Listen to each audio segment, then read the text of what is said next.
नमस्कार। कार्यक्रम खास मुलाकात में आपका बहुत बहुत स्वागत है। और ख़ास मुलाकात में आज काफ़ी अरसे के बाद हमारे साथ एक ऐसे समर्थ अभिनेता हैं, अगर मैं भारतीय सिनेमा जगत की बात करूं, बल्कि उसकी हदों को भी अगर मैं थोड़ा सा लांघ कर आगे बढ़ूं तो मैं बेहिचक कह सकता हूं कि वो भारतीय सिनेमा जगत की सरहदों में भी बंधने वाले अभिनेता नहीं हैं। और कौन जानता है कि आगे जाकर हम देखें कि विश्व सिनेमा में भी वो एक बेहतरीन अभिनेता तो उनके भीतर हमेशा है ही, और ये हमने बार बार देखा है। तो हमारे साथ हैं आज आशुतोष राणा जी, जो न सिर्फ एक अभिनेता हैं बल्कि साहित्य का जो उनका पक्ष है और अध्यात्म का जो उनका पक्ष है, उनकी विवेचना, उनकी टीका, उनका भाष्य, ये जो तमाम चीज़ें हैं, ये तमाम चीज़ें उन्हें एक अलग फोरम पर खड़ा करती हैं। तो मुलाकात करिए, मेरे साथ हैं अभिनेता आशुतोष राणा जी। और सिर्फ अभिनेता नहीं, बल्कि अभी उनकी एक कहानी पढ़कर तो मैं खुद हतप्रभ हो गया था और मुझे ऐसा लगा कि मैं आज से कम 70 साल पहले के उस युग में चला गया हूं जहां रचनाएं कालजयी हुआ करती थी। बहरहाल, तो जैसा मैंने आपसे कहा कि साहित्य, अध्यात्म और फिल्म जगत, और न जाने कितना उनके भीतर और है जो हम एक्सप्लोर करेंगे। सर, बहुत स्वागत करता हूँ। बहुत बहुत धन्यवाद शरद आपका जी। हमने एक अभिनेता के तौर पर तो आपकी जर्नी को लगातार आगे बढ़ते देखा ही है, और अब तो कन्नड़, मराठी, तमिल, दक्षिण भारत में मेरे ख्याल से आपका पॉपुलर नाम जीवा है वहाँ शायद। नहीं, ऐसा नहीं है। मैं मतलब मुझे परमात्मा की बड़ी कृपा है, परम पूज्य गुरुदेव का बड़ा आशीष है हमारे ऊपर कि मुझे आशुतोष राणा के नाम से जानते हैं पर जी। कहीं भी। और बस ये है कि एक आध दो किरदार जब हिट हो जाते हैं तो कुछ लोग प्रेम से कभी कभार उस किरदार को याद करने के लिए, याद करवाने के लिए आवाज़ लगा देते हैं। मैं कहीं पढ़ रहा था तो मुझे ये मिला कि उनको प्रसिद्ध नाम जो उनका है दक्षिण भारत में वो ये है। आपकी अभिनय यात्रा से मैं शुरू करता हूँ, फिर आपके व्यक्तित्व में इतने आयाम हैं, मैं धीरे धीरे कोशिश करूँगा कि कुछ डिगिंग करने की कोशिश करूँ। एक अभिनेता के तौर पर निश्चित तौर पर आप लगातार आगे बढ़ रहे हैं। आगे क्या देख रहे हैं आप आशुतोष राणा, क्योंकि अब वेब सीरीज भी हैं, और बड़े मकबूल अभिनेता आ रहे हैं उस तरफ, और बहुत सारी चीज़ें। किस तरह से आशुतोष राणा आगे बढ़ रहे हैं? मैं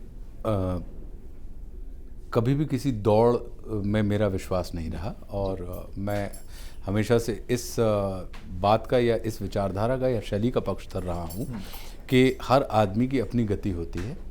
और कभी कभी क्या होता है कि लोग गति कम देखकर उनको लगता है कि आप मंजिल पर नहीं हैं।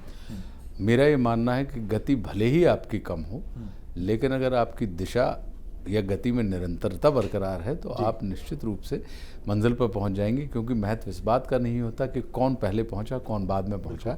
महत्व इस बात का होता है कि आपने अपने चयनित मंजिल को प्राप्त किया या नहीं किया। तो मैं जैसे कि मैं उन भाग्यशाली लोगों में से हूँ कि जिसे टीवी हो, बड़ा पर्दा हो, या रेडियो हो, या पत्र पत्रिकाओं में लिखने के लिए हो, या किताब जिसने लिखी हो जो ऑटोबायोग्राफी नहीं है, जो निश्चित रूप से पूरी की पूरी फिक्शन है। तो मैं उन भाग्यशाली व्यक्तियों में से हूँ कि जिसे परम पूज्य गुरुदेव की कृपा से उन तमाम विधाओं में या उन तमाम क्षेत्रों में अपने हिसाब से कहीं ना कहीं काम करने का मौका मिला। और मुझे दर्शकों ने भी बहुत सराहा, श्रोताओं ने भी बहुत सराहा, और पाठकों ने भी बहुत सराहा। तो उस नाते मैं देखता हूँ कि जैसे वेब सीरीज़ का जो दौर आया, तो एक हिस्टोरिकल वेब सीरीज़ हमने की हुई है जिसका नाम है छत्रसाल बुंदेला, जिसकी शूटिंग अभी हम ख़त्म करके आए हैं, और उसमें मैं औरंगज़ेब का किरदार कर रहा हूँ।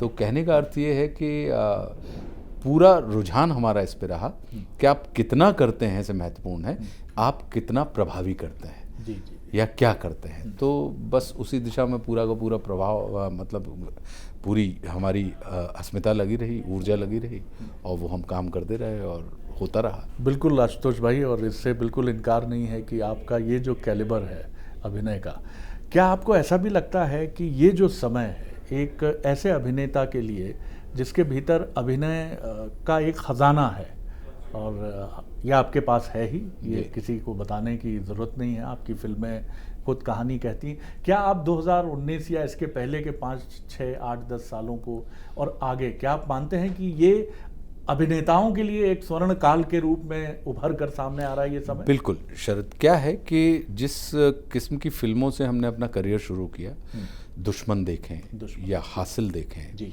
या संघर्ष देखें या शबनम मौसी देखें, ये उस समय ऑफ बीट सिनेमा माना जाता था। जी। अब भाग्य की बात यह है कि अब आज की तारीख में जो उस समय ऑफ बीट हुआ करता था, जो धारा के विरुद्ध हुआ करता था, अब वो मुख्य धारा का सिनेमा हो गया है। मैं इंसान नहीं हूं, ये जीवन मरण तुझ जैसे तुच्छ प्राणियों की जिंदगी का हिस्सा है।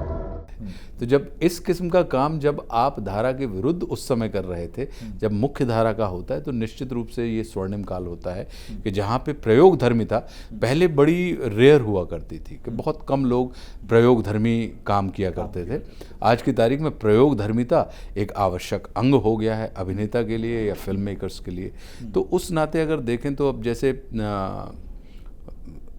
हम्टी शर्मा जैसी फिल्म हमें मिली, या फिर धड़क जैसी फिल्म मिली, या मुल्क जैसा किरदार मिला, या सिम्बा जैसी फिल्म मिली, या सोन चिरैया में जो अभिषेक चौबे के साथ हमने की, या फिर मिलन टॉकीज, या अब वॉर, या अब जो यशराज के साथ एक नया प्रोडक्शन यशराज प्रोडक्शन के साथ शुरू करने वाले हैं, वो हिस्टोरिकल है।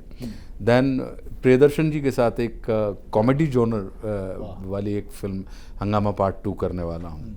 फिर एक गुनीत मोगिया के साथ एक फिल्म करने वाला हूँ। तो कहने का अर्थ ये है कि अगर आप पूरा का पूरा हम अपने आप को जब हम देखते हैं तो हम पाते हैं कि जितने रंग होते हैं उन तमाम रंगों के भिन्न भिन्न किरदार हमें अभिनीत करने के अवसर फिल्म इंडस्ट्री ने कृपापूर्वक दिए हैं। ये वाकई एक बड़ी बात है। तो आप भी इंतज़ार कीजिए कि इस समर्थ अभिनेता का स्वर्णकाल, मैं ये नहीं कहूँगा पहले नहीं रहा, लेकिन अब जो समय आ रहा है, मुझे लगता है कि जिन आशुतोष राणा को हम देखेंगे वो आशुतोष राणा को देखना बहुत दिलचस्प होगा, क्योंकि कई सारे फोरम हैं दक्षिण भारत के, वेब के, सिनेमा के, और जिन यशराज प्रोडक्शन के साथ हैं आशुतोष अभी। आपकी सर एक और बड़ी जो खासियत है जिसका जिक्र कुछ आपने भी बचते हुए किया, लेकिन मैं उसको खुल कर कहता हूँ कि जो नेशनल मीडिया कॉन्क्लेव हैं, जिसमें एक ब्रांड, देश का नामचीन ब्रांड, नाम लेने में संकोच नहीं, इंडिया टुडे, बड़े डार्लिंग हैं आप उस मंच के।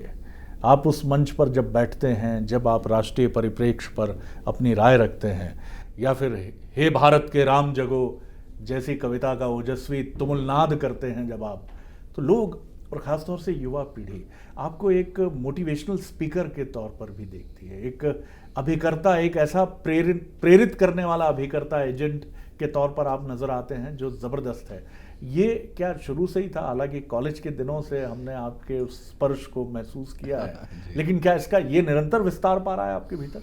जी, मुझे लग रहा है कि ये निरंतर विस्तार पाता चला गया और इसे नए नए प्लेटफॉर्म, मंच मिलते चले गए। और जैसे आपको जब मंच मिलते जाते हैं तो फिर उसमें अपने आप विस्तार भी होता है और परिष्कार भी होता है।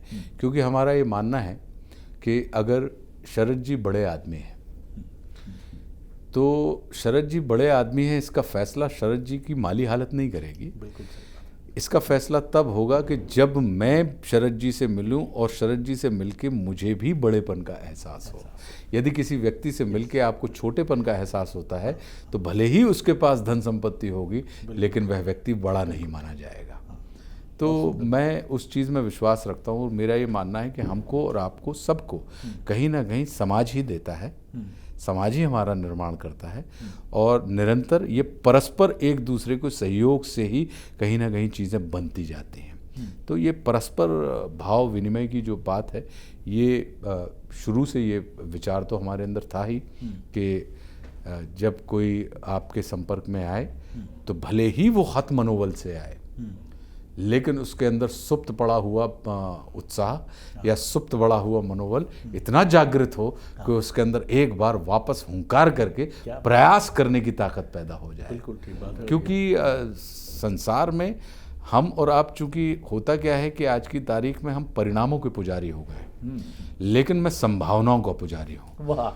और मैं प्रयासों का पुजारी हूँ कि मेरे लिए आप परिणाम लेकर आते हैं इससे ज़्यादा महत्वपूर्ण है कि आपने उस परिणाम की प्राप्ति के लिए 10 बार प्रयास किया और उन प्रयासों में अगर ईमानदारी है, उन प्रयासों में अगर एक निष्ठता है, तो निश्चित रूप से भले ही हमारे और आपके हिस्से में परिणाम ना हो, लेकिन आप सफल व्यक्ति की, और सफल नहीं तो सुखी व्यक्ति की श्रेणी में तो आप और हम रखे निश्चित तौर पर। और मुझे लगता है कि आपके पास वो दोनों ही श्रेणियां बेहिचक उपलब्ध हैं और आगे संभावनाएं मुझे और बहुत उज्जवल नज़र आ रही हैं, और ख़ास तौर से आपका ये जो पक्ष है।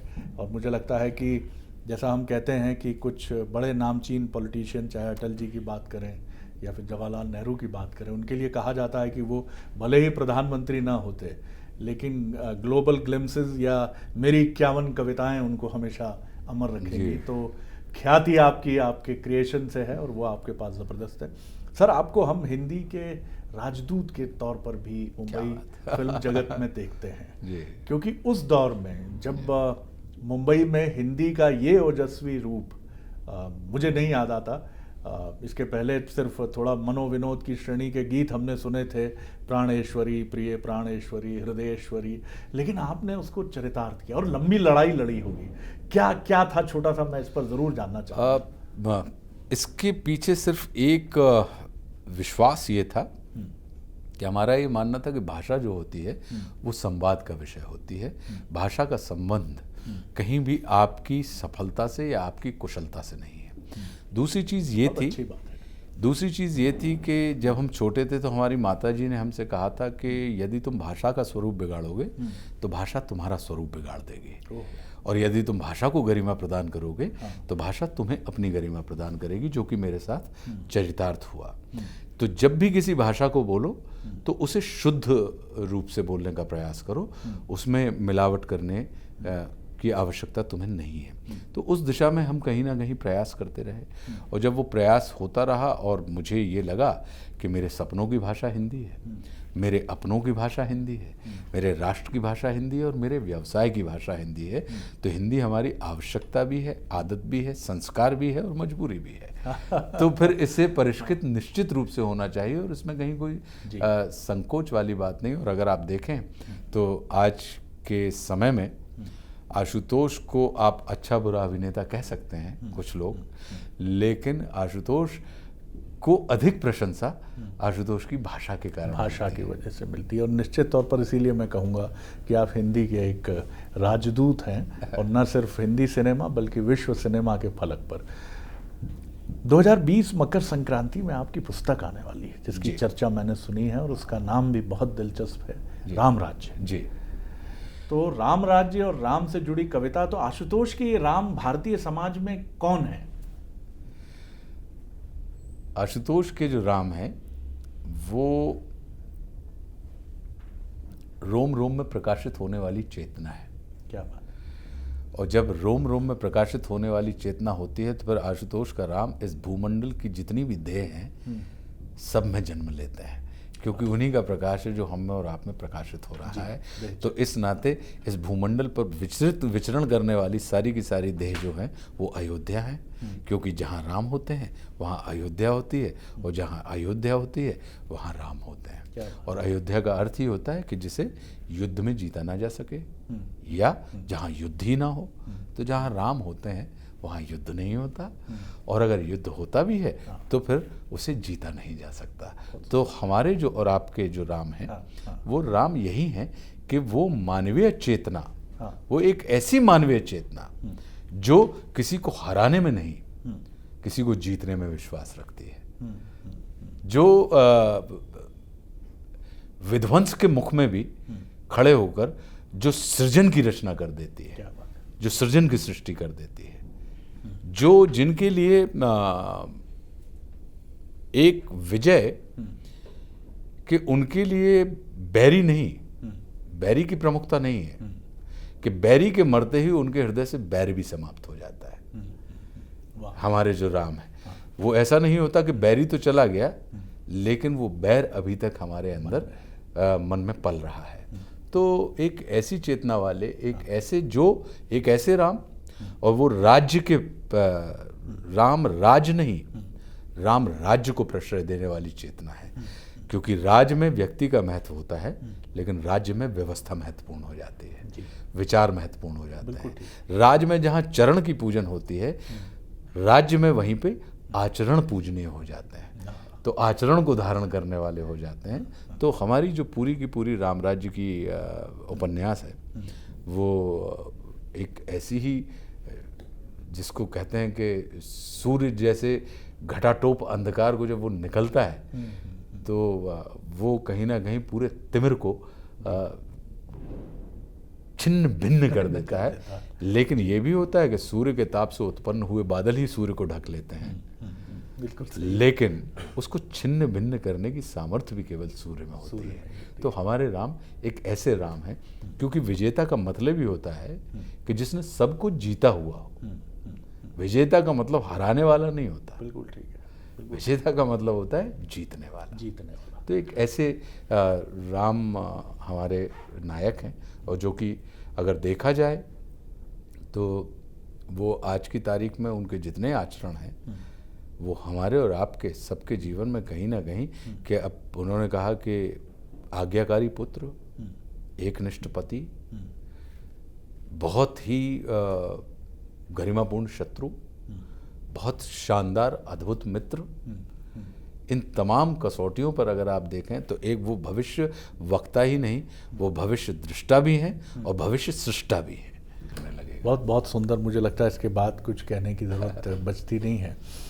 आपकी जो भूमिकाएं हैं वो इतनी गहरी और इतनी अर्थवान हैं कि हम लोग जब अनुमान लगाने बैठते हैं कि आशुतोष राणा आगे हम कहाँ देखेंगे उनको, आपके प्रशंसक भी ये बात मानते हैं और आपके आलोचक भी मानते हैं कि आशुतोष जी की परवाज़ का अंदाज़ा लगाना बड़ा कठिन है।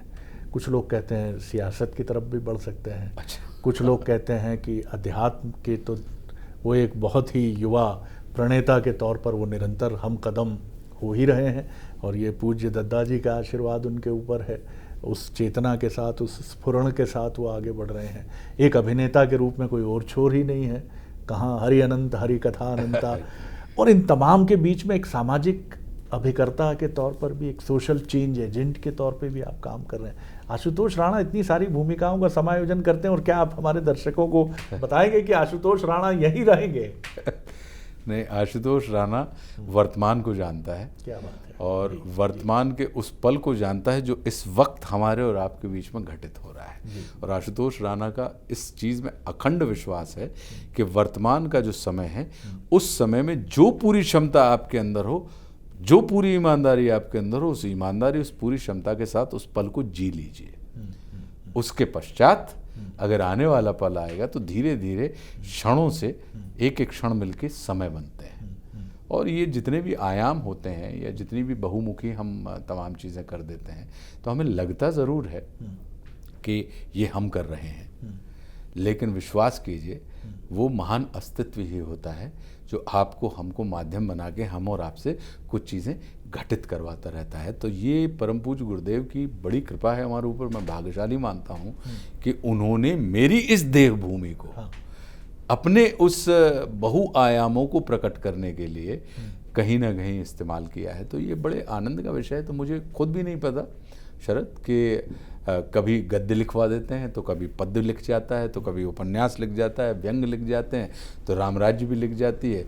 कभी पता लगा कि हमने पत्रकार के तौर पे इंटरव्यू का भी काम कर लिया है, जी टीवी पे एक आता था, फिर पता लगा रेडियो जॉकी का भी हमसे काम कर लिया है। सिनेमा तो हम करते ही हैं, टेलीविज़न हम करते ही हैं, मंच से हम आए हुए हैं। तो तात्पर्य ये है, हमारे ऊपर गुरुओं की कृपा भी है, हमारे ऊपर मित्रों का आशीर्वाद भी है, माता पिता ने भरपूर दोनों लोगों को उसका परिवार बनाता है। मैं अगर लिस्ट निकालने ले जाऊं तो मेरे जीवन में अमित्र मेरा कोई नहीं है। अगर आप देखेंगे तो हमारे पास सिर्फ एंट्री डोर है कि आप अपनी इच्छा से मेरे पास आ सकते हैं, लेकिन जाने का दरवाज़ा नहीं है साहब।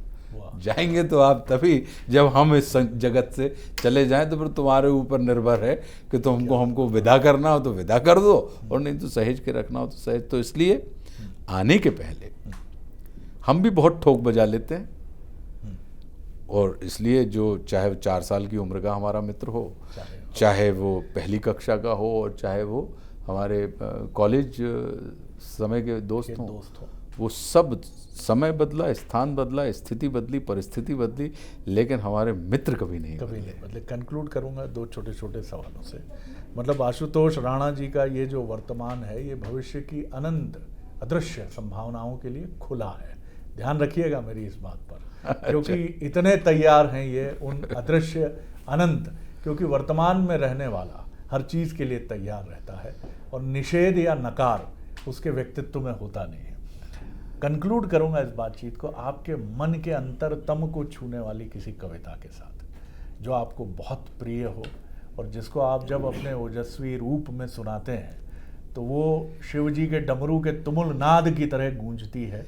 तो मुझे जो ऑल टाइम फेवरेट है मेरी, वो श्री रामधारी सिंह जी दिनकर की, वाह, वो रश्मि रथी का जो तृतीय सर्ग है, जी, कि जब भगवान कृष्ण जाते हैं जी, पांडवों का संदेशा लेके कौरवों के पास के देखो, मैं आखिरी प्रयास कर रहा हूँ इस विध्वंसक युद्ध को टालने का, और जितनी सीमा तक मैं जा सकता हूँ उतनी सीमा तक मैं जा रहा हूँ। तो वो जो उन्होंने, और जब दुर्योधन के सामने कहते हैं, और दुर्योधन उस बात को सिरे से खारिज कर कर एक कुचेष्टा करता है कि जो निर्बंध हैं, ऐसी दिव्य चेतना श्री कृष्ण उनको बांधने का प्रयास जब करता है और वो उसको वास्तविकता बताते हैं, तो वो तृतीय सर्ग मेरा बड़ा प्रिय है कि वर्षों तक वन में घूम घूम बाधा विघ्नों को चूम चूम से धूप घाम पानी पत्थर पांडव आए कुछ और निखर सौभाग्य न सब दिन सोता है। हाँ। देखें आगे क्या होता है जी। मैत्री की राह बताने को, सबको सुमार्ग पर लाने को, दुर्योधन को समझाने को, भीषण विध्वंस बचाने को भगवान हस्तिनापुर आए, पांडव का संदेशा लाए। क्या बात है। दो न्याय अगर तो आधा दो, दो न्याय अगर तो आधा दो, पर इसमें भी यदि बाधा हो तो दे दो केवल 5 ग्राम, रखो धरती अपनी तमाम, हम वहीं खुशी से खाएंगे, परिजन पर असी न उठाएंगे। वाह वाह। दुर्योधन वह भी दे न सका, दुर्योधन वह भी दे न सका, आशीष समाज की ले न सका, उल्टे हरि को बांधने चला, जो था असाध्य साधने चला, जब नाश मनुज पर छाता है पहले विवेक मर जाता है। वाह। हरि ने भीषण हुंकार किया, अपना स्वरूप विस्तार किया, और डगमग डगमग दिग्गज डोले, भगवान कुपित होकर बोले, जंजीर बढ़ाकर बांध मुझे, हाँ हाँ दुर्योधन बांध मुझे, यह देख गगन मुझ में लय है, यह देख पवन मुझ में लय है, मुझ में विलीन संसार सकल, मुझ में लय है झंकार सकल, अमृतत्व फूलता है मुझ में, संघार झूलता है मुझ में, उदयाचल मेरा दीप्तिबाल, भूमंडल वक्ष स्थल विशाल, और भुज बरधि बंध को घेरे है, मैं नाक मेरु पग मेरे हैं, और दृग हूं तो दृश्य अकांड देख, मुझ में सारा ब्रह्मांड देख। वाह। चर अचर जीव जग शर अक्षर, नश्वर मनुष्य सुर जाति अमर, शतकोटि सूर्य शतकोटि चंद्र, शतकोटि सरित सर सिंधु मंद्र, शतकोटि विष्णु ब्रह्मा महेश, शतकोटि जिष्णु जलपति धनेश, शतकोटि रुद्र शतकोटि काल, शतकोटि दंडधर लोकपाल, जंजीर बढ़ाकर बांधने, हाँ हाँ दुर्योधन बांध मुझे। वाह वाह। ये जो वाली उनकी है, इसको मैं बीच में ही कट कर रहा हूँ इस तृतीय सर्ग को जी, लेकिन ये रोंगटे खड़े कर देने वाला ये एक नहीं तो सर्ग है। रोंगटे तो खड़े ही हो गए थे, क्योंकि अंत में ये कहा ही जाता है कि हित वचन नहीं तूने माना और मैत्री का मूल्य न पहचाना, तो ले मैं भी अब जाता हूँ, अंतिम संकल्प सुनाता हूँ, याचना नहीं अब रण होगा, भीषण व्यय या की मरण होगा, और टकराएंगे नक्षत्र निकर, बरसेगी भू पर बहनी प्रकर, फण शेष नाग का डोलेगा, विकराल काल मुंह खोलेगा, दुर्योधन रण ऐसा होगा फिर कभी नहीं जैसा होगा, भाई पर भाई टूटेंगे, विषबाण बूंद से छूटेंगे, वायश्रगाल सुख लूटेंगे, सौभाग्य मनुज के फूटेंगे, और आखिर तू भूषाई होगा, हिंसा का पर्दाई होगा।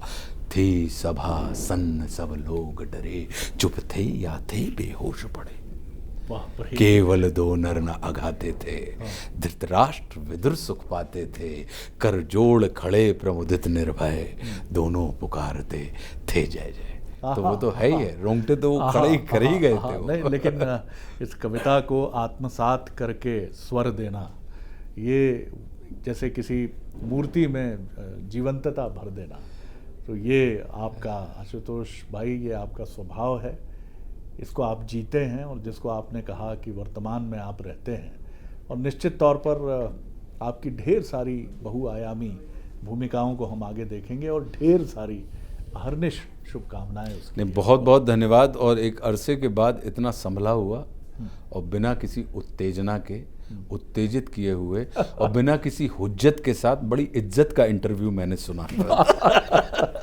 तो मुझे लगता है कि आप समझ सकते होंगे इस अभिनेता को, जिसके पास न सिर्फ अपनी भाषा है, अपने संस्कार हैं, अपनी चेतना है, और भारत को ही नहीं बल्कि विश्व भूमि को अपनी दृष्टि से देखने का साहस, और उसको कम से कम बहुत उचित तरीके से व्याख्यायित करने का एक मस्तिष्क भी है। खास मुलाकात में इतना ही। अगली बार एक और ख़ास शख्सियत को लेकर आपसे मिलेंगे। इजाज़त दीजिए।